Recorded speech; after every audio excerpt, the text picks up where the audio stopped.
back at it again at Eddie's Echo News, and we're here with the three basketball captains, TJ Kramer, Dane Maywin, and Owen Gallo. So, I have a few questions for y'all doing with the basketball season. So, first question, who do y'all think the toughest team's going to be? Chevrolet, Wyndham. Yeah, I think our toughest opponent is going to be Chevrolet, Wyndham. And why y'all think that? Wyndham's coming off a Class AA state championship. They have a lot of guys returning, and they're a really good fundamental team. Yeah, I think Wyndham probably has the tightest team. These guys all play together really well. And then Chevrolet has probably the deepest team, skill-wise. They've got 7 elite basketball players, so I think they're going to be really tough. Can you name them? A few? They got their guard. They got a couple guards. Sammy. They got Leo. Fitzpatrick's Nico. their big. They got that young stud, Nico. Yeah, they got Nicola. He's a young guy. Mm-hmm. They got Jamison Fitzpatrick, their big guy. They got Shema. Shema also one of their forwards. So, yeah, they got a pretty deep team. And then a couple guys all around. Yeah. So what about EL? How do you think EL is going to do this year? I think we're going to surprise a lot of guys. Definitely. I think we're going to surprise a lot of guys. We got a really close team, and we just all around can play everything. We can play really good defense, and when we play together on offense, we're pretty elite. So, Definitely. So I think. You guys think y'all going to win the chip this year? Who knows? think Time will tell. Exactly. Yeah. Time will tell. I think Yeah. if we work hard enough, put our heads down, and just grind and stay locked in mentally, then I think we could get there. Does the team feel different with the new coach, like not having Coach Adams anymore? Talk about how the field team. It does, but we're also we're all really good friends too. So it's a similar atmosphere, and but Coach Phil Brooks done a great job so far. His practices are intense. He's making us work, and we're definitely going to be a better team this year. And what do you think? It is different, and I haven't coached, and I was really close with Coach Adams, so it is different. But Coach Philbrook, he's doing his part a lot better than a lot of other coaches would do filling this role. He graduated from EL, so he knows what it's like being in the EL program. As much as he pushes us on the floor, off the floor, he holds us accountable to take care of all our stuff, be mentally right, and just always be locked in. He tries to build a good relationship with all of us, so he's doing his part really well. Yeah, talking about new guys, how does the team feel? Like you guys lost a couple of seniors. We lost those guys, Marshall and Eli, 2 really elite guards, but they have Cole and Cedric, 2 guys that are gonna have to fill those guard spots.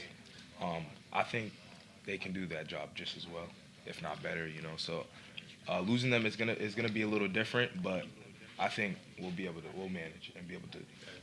I want y'all to predict y'all record this year. What y'all think is How going to many games we play? 18. Yeah. 18. So out of 18 games, how many games y'all think y'all going to win? I'm gonna say 14. I say, yeah. Obviously, you want to go 18-0, but things happen. So I think 14. Especially after looking at Mhm. Go 18-0? maybe. There's some 18 tough competition like Chevrolet. We got Chevrolet once, we got Wyndham once. Those are really good. That's gonna be a close game. Like we played Wyndham really well last year, and they're supposed to kick our ass. Yeah. So So lastly, why do you guys believe that you guys were chosen as captains? I've been a 3-year varsity member. I've been on since a sophomore, and I've maybe missed only 2 practices. I've shown up, worked hard every day, been in the weight room, and I think I've been a good team player and stuff. So I think that's why. I think, same with Owen. I've been on varsity for 3 years, so showing up almost every day, putting in a lot of time, like countless hours over the summers and over the fall and spring, to get results during the season for this team. And I feel like, being one of the older guys, being well connected with the young guys, just being able to teach them lessons during the season, I feel like that played into a part. I got this captain role. What about you, TJ? I've been varsity started for 4 years now, or not started, varsity member for like 4 years now. So kind of learned how to play the role of being obviously growing up with John Shea and playing with them. They kind of taught me the ways of being a role model of the sport, and just me doing the little things.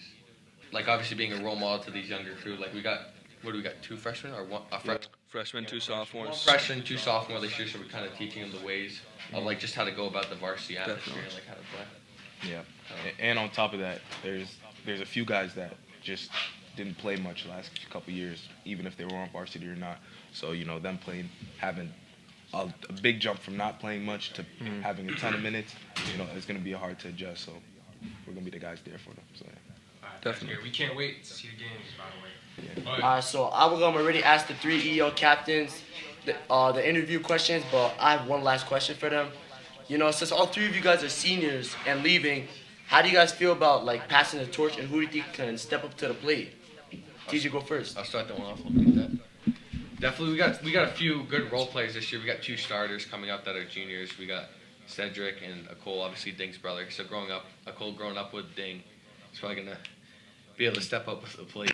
And then Cedric, obviously learning a lot, being a varsity starter this year. He's gonna be able to play a big role next year in their offense. And then we got Christian Rodriguez. He's a good role player, 6-man, gonna be like 6-man of the year this year. I'm confident in that kid. He can shoot lights out. He's gonna be a stud. I agree with that. I kind of agree with that. Alright, you go, Ding. Like TJ said, Akol and Cedric are 2 guys that come to mind when it comes to passing the torch. I feel like they got a lot of time, and they got to take a lot of time to mentally prepare themselves to take that role. But I think they're very capable. Akol, obviously, me and him always competing and pushing each other, always getting a hella time in the gym, just working out with each other. We're able to push each other, so I think Akol's gonna be well prepared. And then Cedric, I think he's going to have take a little more time to mentally prepare himself, but to lead a team, I think Cedric has every piece. He's really loud. He's always caring for every guy on the team, so I think he's very capable. And then also Christian. He's a very good role player. He knows what he's doing on the floor, and I think he can be capable of doing the same thing. So, yeah. Yeah, I mean, definitely Cedric and Akol and Christian. Those guys are going to be big pieces next year. And then we also have a few underclassmen too. David, Carson, sophomores, and then Julian, the freshman. So they'll, those are the 3 other varsity underclassmen that I think will be looking to take a big step next year. So.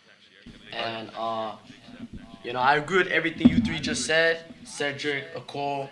I think you missed a couple key players. I believe Mudasir Hassan, Adolphe Ngele, and Abdi Adao. Thank you for answering my question. 3 captain boys.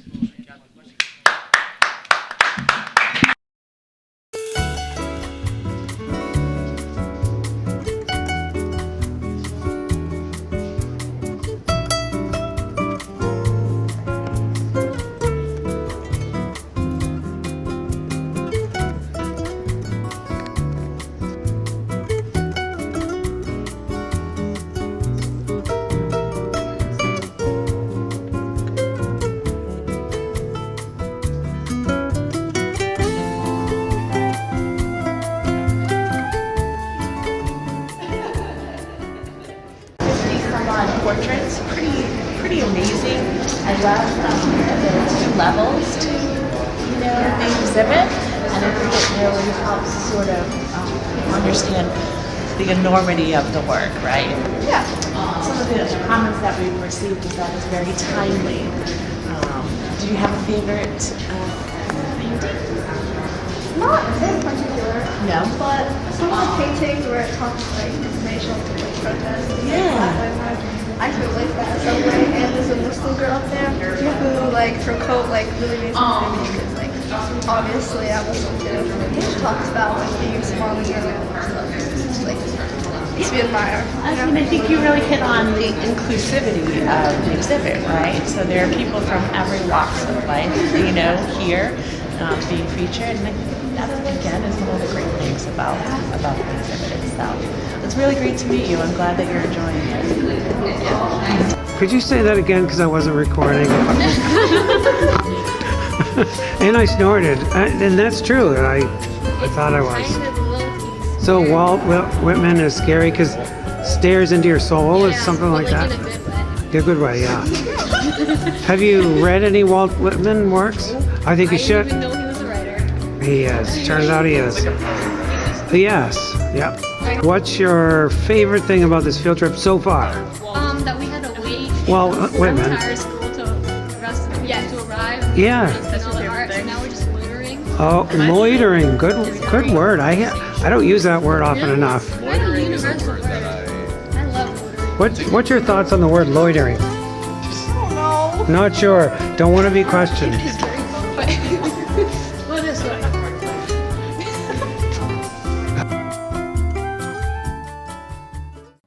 Hi, my name is Haley, reporting for Eddie's Echoes News. Today I'm going to be talking about ocean acidification and how it impacts society. Ocean acidification impacts society locally and globally because it threatens Maine's seafood supply. Worldwide marine animals such as fish and shellfish and causes lower ocean temperatures. Ocean acidification has 3 impacts because it makes it difficult for marine animals to build their shells. Ocean acidification has a cultural connection because it destroys artifacts found underwater. We can reduce the impacts of ocean acidification by restoring seagrass meadows, carbon dioxide removal, and not burning as much fossil fuels. Globally, we can reduce pollution, carbon dioxide emissions, and acid rain forming emissions. According to scientific research, if we reduce how much we burn fossil fuels, we can reduce the impacts of ocean acidification. This is Haley reporting for Eddie's Echoes News.